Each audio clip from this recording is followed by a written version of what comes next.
राधे भक्तों, आप सभी का स्वागत है आपके अपने चैनल एवरीथिंग इस का राधा कृष्ण में। हर गंगे, आप सभी को गंगा दशहरा की बहुत बहुत शुभकामनाएं। आज हम इस वीडियो में जानेंगे पूजा का शुभ मुहूर्त और कब है ये गंगा स्नान। पूर्ण जानकारी आपको देंगे और इसका महत्व भी बताएंगे। गंगा दशहरा 2026 का शुभ मुहूर्त है 25 मई सुबह 4:30 से शुरू होकर 26 मई सुबह लगभग 5:10 तक रहेगा। इसलिए 26 को भी प्रातःकाल स्नान दान और पूजा करना शुभ माना जाएगा।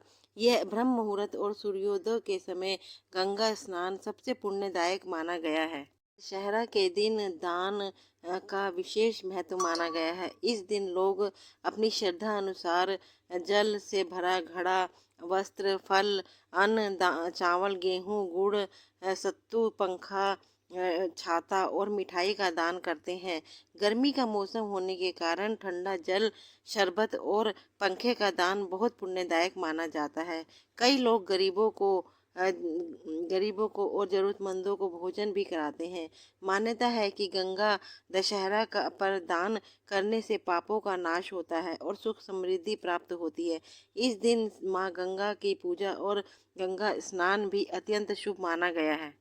पर्व ज्येष्ठ मास की शुक्ल पक्ष की दशमी को मनाया जाता है। हिंदू धर्म में इस दिन का विशेष महत्व माना जाता है, क्योंकि मान्यता है कि इसी दिन माँ गंगा स्वर्ग से पृथ्वी पर अवतरित हुई थी। इसलिए इस पर्व को श्रद्धा और भक्ति के साथ मनाया जाता है।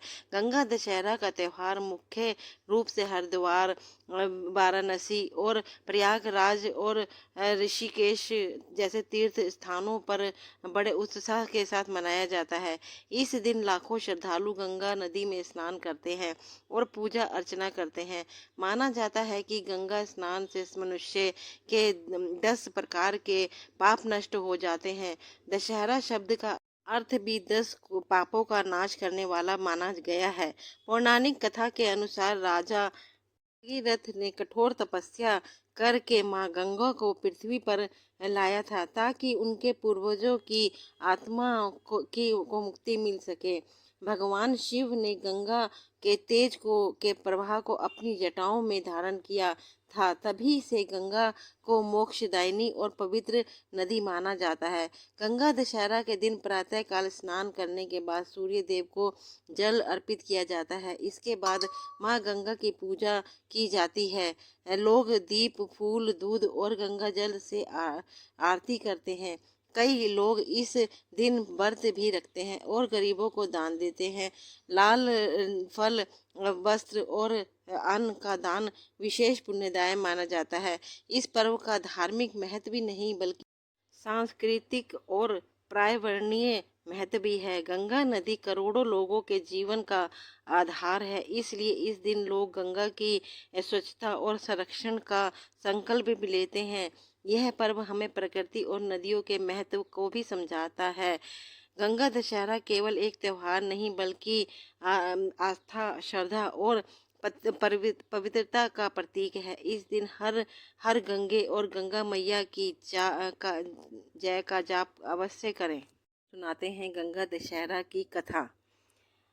पुराणों के अनुसार बहुत समय पहले सूर्यवंश में राजा सगर नामक एक प्रतापी राजा राज्य करते थे। उनके 60,000 पुत्र थे। राजा सगर ने अपने साम्राज्य की शक्ति और प्रतिष्ठा बढ़ाने के लिए अश्वमेध यज्ञ करने का निश्चय किया।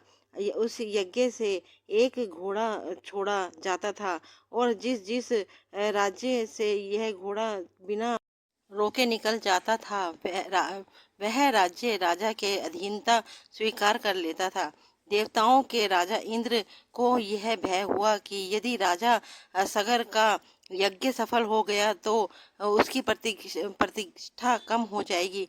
इसलिए इंद्र ने यज्ञ के घोड़े को चुरा लिया और उसे कपिला ऋषि के आश्रम में बांध दिया। राजा सगर के पुत्र घोड़े की खोज करते करते कपिला मुनि के आश्रम पहुंच गए। वहां घोड़े को देखकर उन्हें लगा कि कपिला मुनि ने ही घोड़ा चुराया है। वे क्रोध में आकर मुनि का अपमान करने लगे। उस समय कपिला मुनि गहरी तपस्या में लीन थे। जब उनकी तपस्या भंग हुई तो उन्होंने क्रोधित होकर उनकी दिव्य दृष्टि खोली। उसके तेज से राजा सगर के 60,000 पुत्र तुरंत खत्म हो गए। बाद में जब राजा सगर को यह समाचार मिला तो वे अत्यंत दुखी हुए। उनके पुत्रों की आत्मा की शांति नहीं मिल पा रही थी, क्योंकि उनका अंतिम संस्कार नहीं हुआ था। राजा सगर के पुत्र अंशुमन और फिर उनके पुत्र दिलीप ने भी अपने पूर्वजों की मुक्ति के लिए प्रयास किए, लेकिन वे सफल नहीं हो सके। अंततः राजा दिलीप के पुत्र भगीरथ ने यह कठिन कार्य कर अपने हाथ में लिया। उन्होंने निश्चय किया कि वे माँ गंगा को पृथ्वी पर लाकर अपने पूर्वजों का उद्धार करेंगे।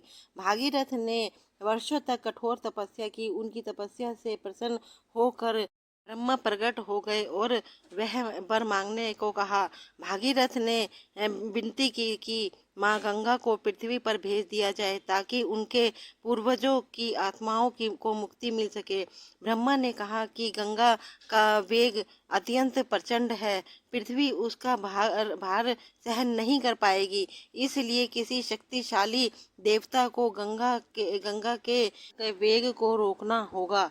तब भागीरथ ने शिव जी की कठोर तपस्या की। कई वर्षों की तपस्या के बाद भगवान शिव प्रसन्न हुए। उन्होंने कहा कि वे गंगा को अपनी जटाओं में धारण करेंगे। इसके बाद ब्रह्मा ने गंगा को स्वर्ग से पृथ्वी पर उतारने की अनुमति दी। माँ गंगा को अपने वेग और सौंदर्य पर बड़ा गर्व था। उन्होंने सोचा कि वे अपने प्रबल प्रभाव से सीधे पृथ्वी पर उतरेंगी और सब कुछ बहा ले जाएंगी। लेकिन जैसे ही वे स्वर्ग से उतरी, भगवान शिव ने उन्हें अपनी विशाल जटाओं में कैद कर लिया। गंगा वहां उलझ कर रह गई और बाहर निकलने का मार्ग ना मिला। भागीरथ ने फिर भगवान शिव से प्रार्थना की कि तब शिवजी जी ने अपनी जटाओं से गंगा की एक धारा पृथ्वी पर छोड़ी। यही पवित्र धारा भागीरथी कहलाई। गंगा भागीरथी के पीछे पीछे चलने लगी। रास्ते में वे अनेक स्थानों से होकर गुजरी और सबको पवित्र करती चली गई। आखिरकार गंगा उस स्थान पर पहुंची जहां राजा सगर के पुत्रों की राख पड़ी थी। जैसे ही गंगा का जल उस पर पड़ा, सभी आत्माओं को मुक्ति मिल गई और वे स्वर्ग लोक को प्राप्त हुए। इस प्रकार भागीरथ के अथक प्रयास से गंगा का पृथ्वी पर आगमन हुआ। तभी से किसी कठिन और महान कार्य को भागीरथ प्रयत्न कहा जाता है। गंगा केवल एक नदी नहीं मानी जाती, बल्कि उन्हें माँ का स्वरूप ही माना जाता है। हिंदू धर्म में विश्वास है कि गंगा स्नान से मनुष्य के पाप दूर होते हैं और आत्मा शुद्ध होती है। गंगा दशहरा के दिन लोग स्नान, दान, जप, तप और पूजा करते हैं। भक्तों, यह थी आज गंगा दशहरा की संपूर्ण जानकारी और कथा। अगर पसंद आए तो चैनल को सब्सक्राइब कीजिएगा, शेयर साथ में कीजिएगा और लाइक भी ज़रूर कीजिएगा। राधे राधे। हर हर गंगे।